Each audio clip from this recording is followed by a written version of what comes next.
Após a morte do meu filho, minha nora me expulsou da casa dele. Tudo agora é meu, ela disse sorrindo. Eu me retirei sorrindo.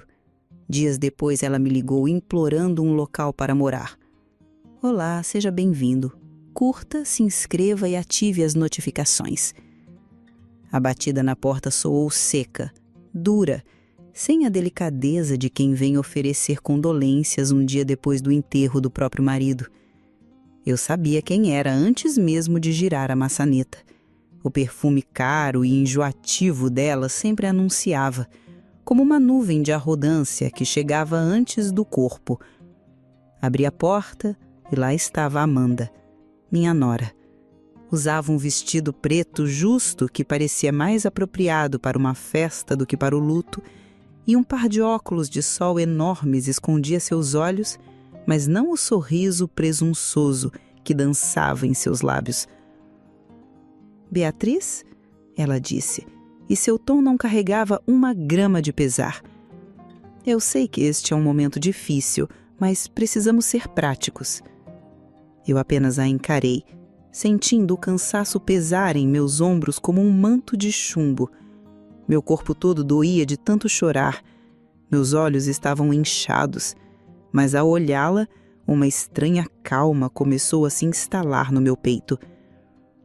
Esta casa, ela continuou gesticulando com a mão que ostentava a aliança de casamento que meu filho lhe dera, está no nome de Abel, e como sua viúva legal, agora ela me pertence.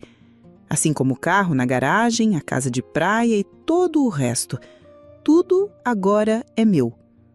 O sorriso dela se alargou, um rasgo vitorioso em seu rosto perfeitamente maquiado.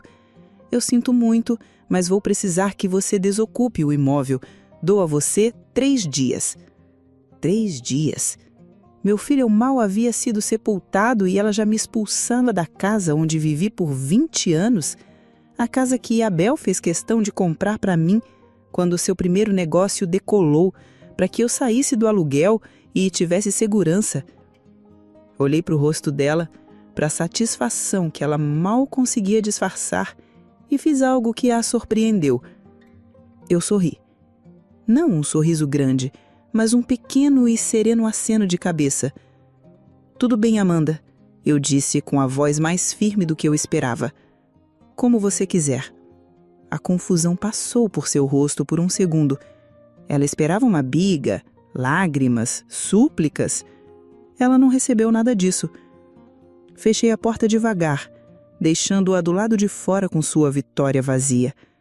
Quando ela falava, minha mente não estava ali, na crueldade do momento presente.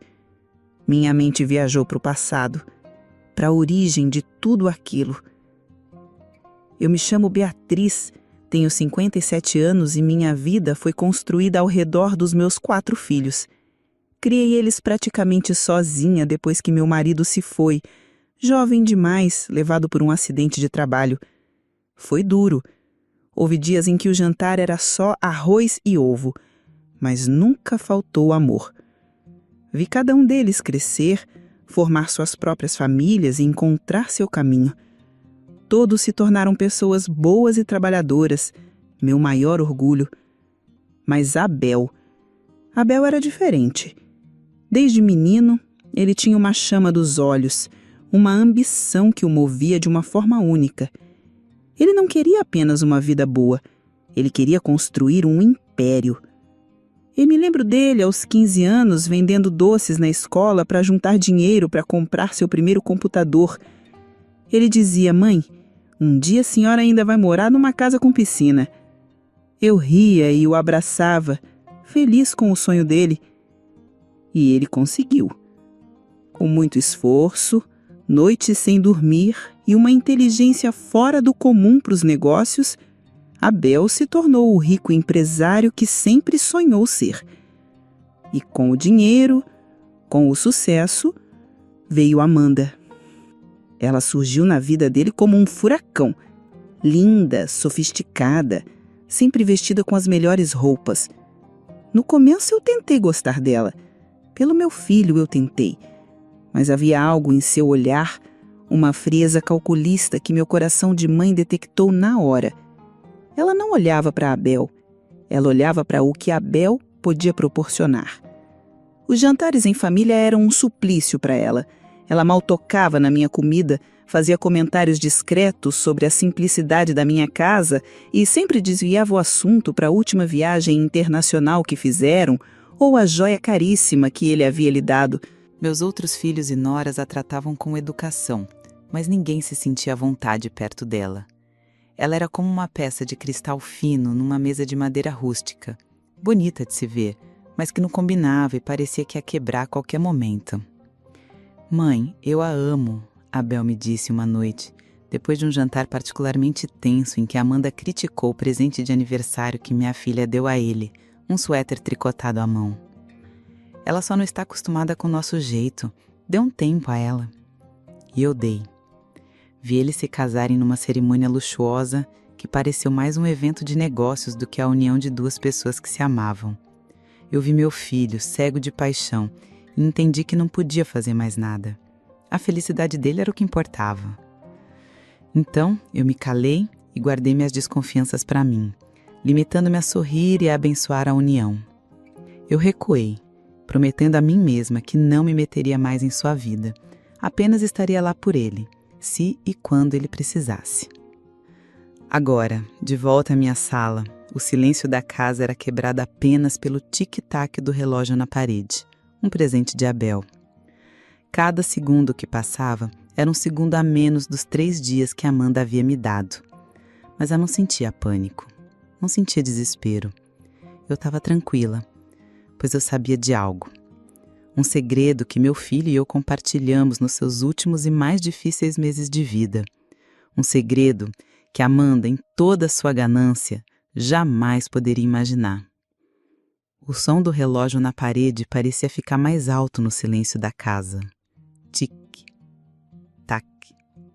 Cada segundo me lembrava do prazo de Amanda, mas em vez de medo, eu senti uma força crescendo dentro de mim. Uma força que nasceu da dor e de uma promessa. Minha calma não era sinal de fraqueza ou resignação. Era o silêncio de quem conhece o final da história. E essa parte da história, a mais importante de todas, começou há pouco mais de 2 anos, numa tarde chuvosa de outono. Eu estava na cozinha preparando um bolo de fubá quando vi o carro de Abel estacionando com um barulho brusco. Ele não costumava vir durante a semana sem avisar. Senti um aperto no coração. Segundos depois, ele entrou pela porta dos fundos. Meu filho, meu gigante de quase 1,90 m, o homem forte e confiante que eu conhecia, parecia ter encolhido. Seus ombros estavam caídos, o rosto pálido, e os olhos, que normalmente brilhavam com vida e planos, estavam opacos e perdidos. "Mãe", ele sussurrou e sua voz falhou. Eu não precisei de mais nada. Larguei a colher na tigela, sequei as mãos no avental e fui até ele, envolvendo num abraço que ele desabou.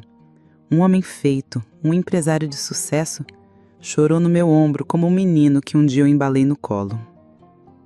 Eu levei até o sofá, fiz com que se sentasse e esperei que ele conseguisse falar. Entre soluços, ele me contou os exames, a consulta, a palavra terrível que nenhum de nós jamais esperou ouvir. Câncer. Avançado. O tratamento seria longo, agressivo, e as chances? Os médicos foram sinceros. Eu abracei-lhe de novo, mais forte dessa vez, tentando absorver um pouco da dor dele, do medo. Meu próprio mundo estava desmoronando, mas meu filho precisava de mim. "Nós vamos lutar contra isso, meu filho", eu disse, afagando seus cabelos. "Você não está sozinho." E eu estive. O tratamento começou, e com ele a jornada mais difícil de nossas vidas. As sessões de quimioterapia eram brutais. Eu me sentava ao lado dele por horas, segurando sua mão, enquanto o veneno que o salvaria escorria para suas veias, devastando seu corpo. Eu via a náusea, a fraqueza, o cansaço que pesava na sua alma. Em casa, preparava caldos e sopas leves, as únicas coisas que ele conseguia comer. Lia para ele quando seus olhos ardiam demais para focar nas letras. Simplesmente ficava em silêncio ao lado dele, quando ele não queria conversar. Durante todo esse tempo, Abel começou a perceber a verdade sobre sua esposa. Amanda, que deveria ser seu principal apoio, tornou-se uma sombra distante. Nas primeiras semanas, ela até o acompanhou em algumas sessões, mas sua impaciência era visível. Ficava mexendo no celular, suspirava a cada 5 minutos, reclamava do cheiro do hospital. Logo, as desculpas começaram. Uma reunião de trabalho inadiável, um compromisso com amigas, uma dor de cabeça súbita, a cadeira ao lado de Abel, a cadeira que pertencia a ela, ficava quase sempre vazia. Eu a ocupava, mas nós dois sabíamos a quem ela pertencia. A mudança mais cruel foi a física. Meu filho sempre foi um homem vaidoso, musculoso, com um cabelo lindo e farto. A quimioterapia levou tudo isso. Seus músculos definharam, seu cabelo caiu em tufos, deixando-o completamente careca, e sua pele ficou pálida e fina. Ele não era mais o troféu que Amanda gostava de exibir, e ela não conseguia esconder sua repulsa. Lembro-me de um dia em que ele se sentia um pouco melhor. Estava na sala, coberto com uma manta, quando ela chegou do que chamou de um almoço de negócios. Ele abriu os braços para ela com um sorriso fraco. "Vem cá, meu amor." Amanda parou a uma distância segura. "Cuidado, querido, você está fraco. Não quero te machucar," ela disse com uma voz falsamente doce. Mas seus olhos diziam outra coisa. Eles diziam, "Não me toque." Ele baixou os braços e eu vi o brilho de esperança em seus olhos se apagar. Naquele dia, algo dentro dele se quebrou. O amor que ele sentia por ela começou a morrer, envenenado pela indiferença dela. O tempo foi passando e a percepção de Abel se tornou uma certeza dolorosa. Ele via como meus outros filhos o visitavam, como meus netos desenhavam para ele, como toda a família se unia para dar-lhe força. E via a Amanda vivendo uma vida paralela, gastando o dinheiro que ele lutou tanto para ganhar, mantendo as aparências sociais, mas completamente ausente de sua dor. Então, numa noite, certa de 1 ano após o início do tratamento, ele me pediu para ir à casa dele. Amanda, convenientemente, tinha viajado para um spa de fim de semana. Ele estava na poltrona do escritório, mais magro do que nunca, mas com uma clareza no olhar que eu não via há muito tempo. Era um olhar de decisão. "Mãe, senta aqui. Preciso te contar uma coisa e te pedir ajuda," ele disse com a voz séria. Eu me sentei na cadeira à sua frente, meu coração batendo forte. "Eu fui um tolo," ele começou olhando para uma foto do seu casamento na estante. "Eu amei a mulher que eu achei que Amanda era, não a mulher que ela realmente é. Essa doença, ela me tirou muita coisa, mas me deu uma coisa, clareza. Eu vejo tudo agora." Ele respirou fundo.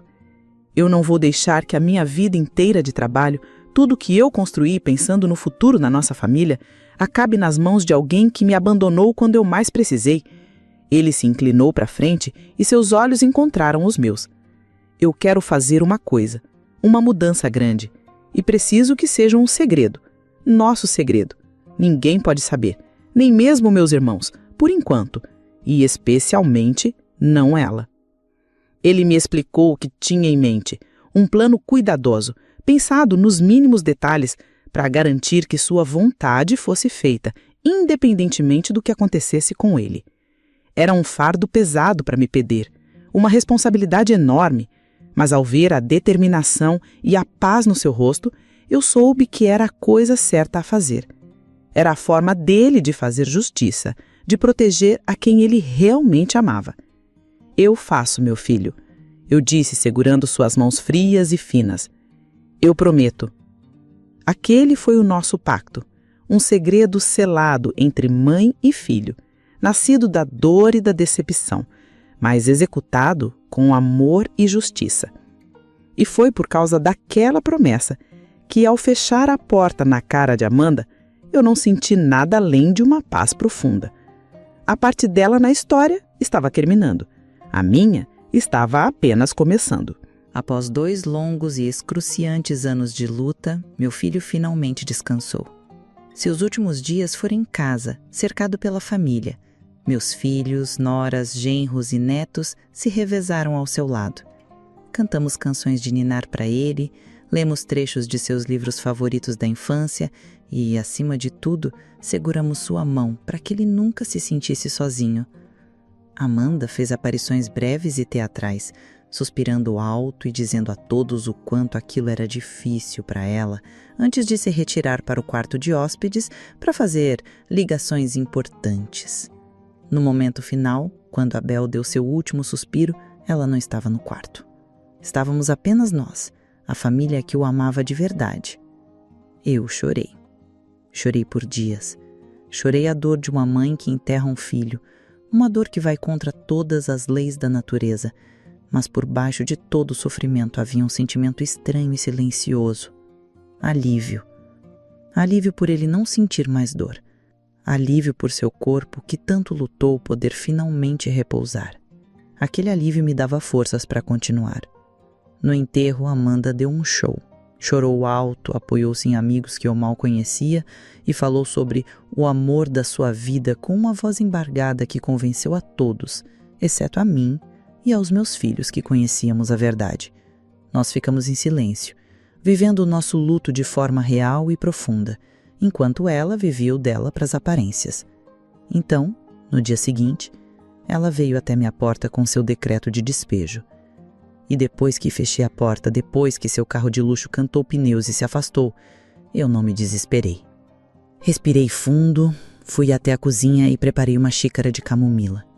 Sentei-me à mesa, a mesma mesa onde Abel tantas vezes fez sua lição de casa, e peguei o telefone. Não liguei para nenhum dos meus filhos para reclamar ou chorar. Disquei um número que Abel me dera meses atrás, um número que eu havia memorizado para esta exata ocasião. Senhor Monteiro, disse eu quando um homem com uma voz calma atendeu.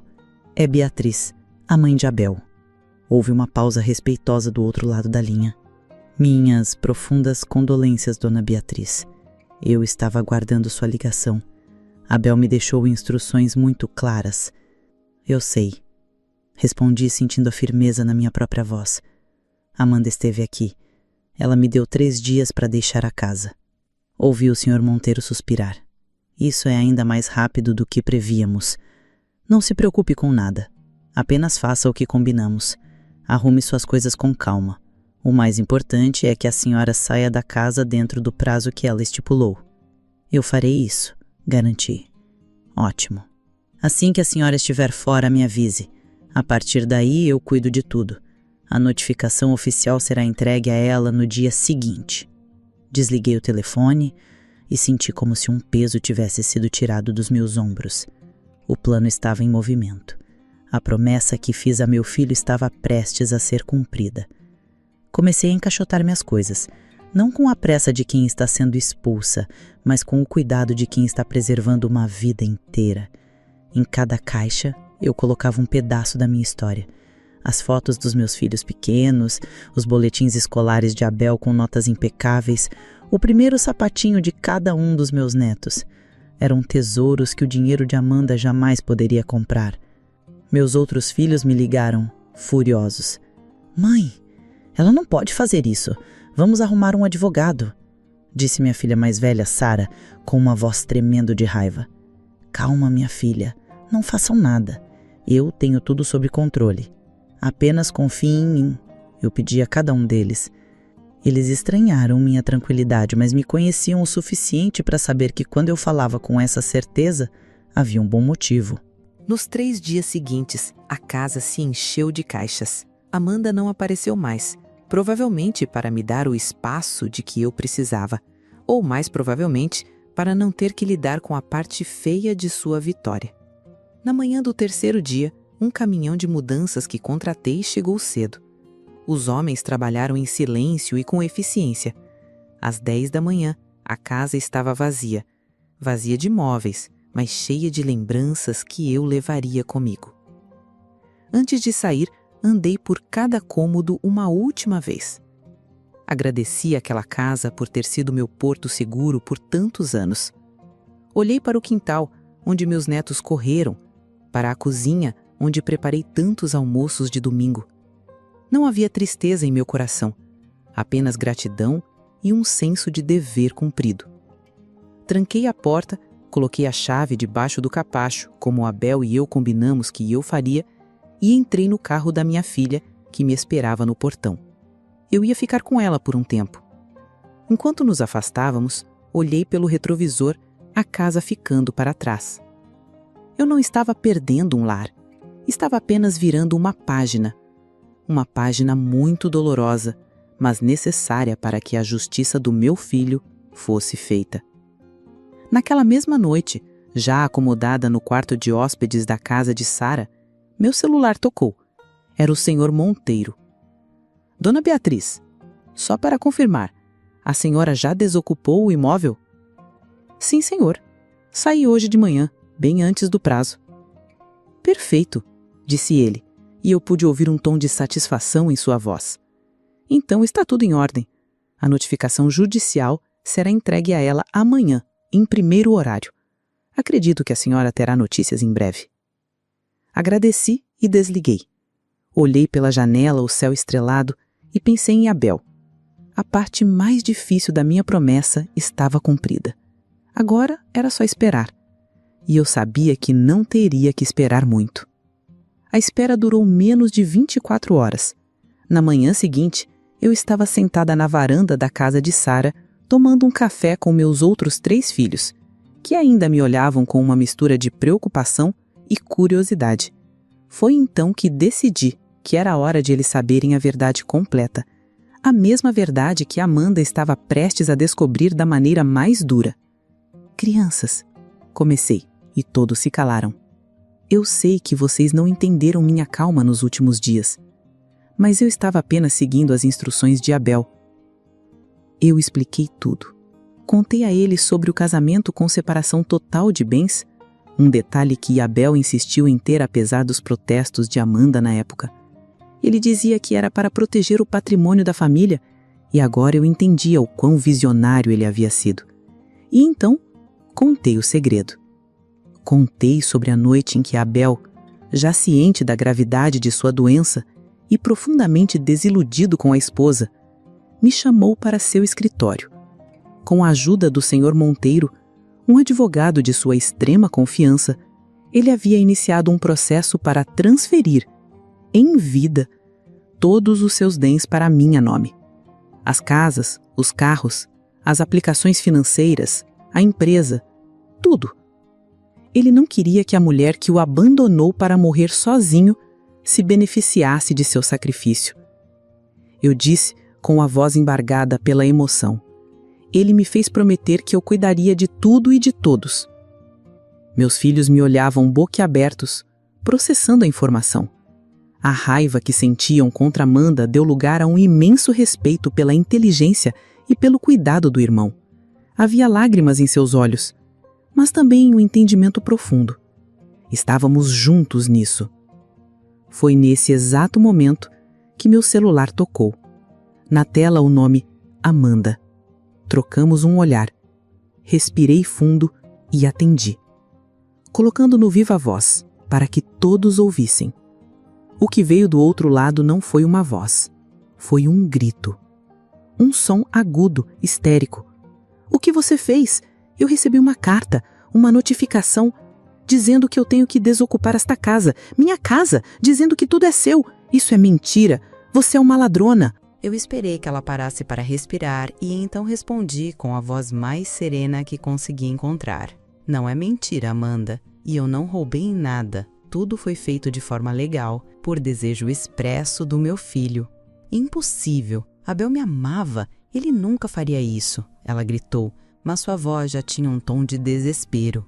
Ele amava a mulher que ele achava que você era, corrigi com firmeza, mas a doença mostrou a ele a verdade. Você se lembra das sessões de quimioterapia para as quais nunca ia? Das noites em que ele passava mal e você estava em jantares com amigas? Dos abraços que você negou a ele porque seu corpo doente lhe dava nojo? Abel viu tudo, Amanda, e ele tomou as providências para garantir que o trabalho de sua vida ficasse com a família que o amou e cuidou dele até o fim. Houve um silêncio chocado do outro lado da linha. A verdade a atingiu como uma parede. Mas e eu? Ela sussurrou, a arrogância substituída por um pânico infantil. Eu não tenho nada. Para onde eu vou? Abel também pensou nisso. Continuei. Ele não era um homem cruel. Ele estipulou em seus últimos desejos que você receberia a pensão por viuvez a que tem direito por lei. Mas como o casamento de vocês foi curto e você é jovem, a pensão não será para a vida toda. É um auxílio para você se reerguer e recomeçar. Ela começou a chorar, um churuceio, de puro desespero. Mas isso demora para sair. O que eu vou fazer agora? Eu vou ficar na rua. Por favor, Beatriz, me ajuda. Me deixa ficar em algum lugar só por um tempo. Olhei para meus filhos. Seus rostos eram duros, inflexíveis. Se dependesse deles, Amanda estaria no olho da rua naquele instante. Mas eu pensei em Abel. Pensei em sua generosidade. Ele era justo, não vingativo. Escute, Amanda. Vou deixar você ficar temporariamente na casa de praia. É pequena, mas tem tudo o que você precisa. Você pode ficar lá até receber o primeiro pagamento da sua pensão. Quando o dinheiro cair na sua conta, você terá 1 semana para encontrar outro lugar e me entregar as chaves. Entendido? Sim, entendido. Obrigada, Beatriz. Muito obrigada. Ela disse, agarrando-se àquela pequena tábua de salvação. E assim foi feito. Ela se mudou para a casa de praia e eu, com a ajuda dos meus filhos, comecei a administrar o legado de Abel. 1 mês depois, ela me ligou para dizer que havia recebido a pensão. 1 semana depois, como combinado, um chaveiro me entregou as chaves da casa de praia. Dessa vez ela saiu de bom grado, em silêncio. Perdi o contato com ela depois disso. Anos se passaram. Outro dia soube por um conhecido em comum que a pensão de Abel havia cessado, como previsto. Amanda, que nunca havia trabalhado um dia na vida, teve que procurar um emprego como vendedora em uma loja de shopping. Quanto a mim, sigo em frente. A dor da perda do meu filho nunca irá embora, mas ela se transformou numa saudade serena. Tenho meus outros filhos, meus netos, e o conforto de saber que cumpri a última vontade de Abel. Uso os recursos que ele me deixou para ajudar a todos na família, para garantir que seus sobrinhos tenham a melhor educação possível e para manter viva a sua memória.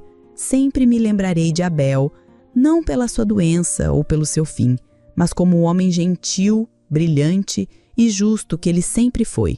Um filho que, mesmo diante da morte, encontrou uma maneira de proteger sua mãe e de ensinar uma última e poderosa lição sobre o que realmente tem valor na vida.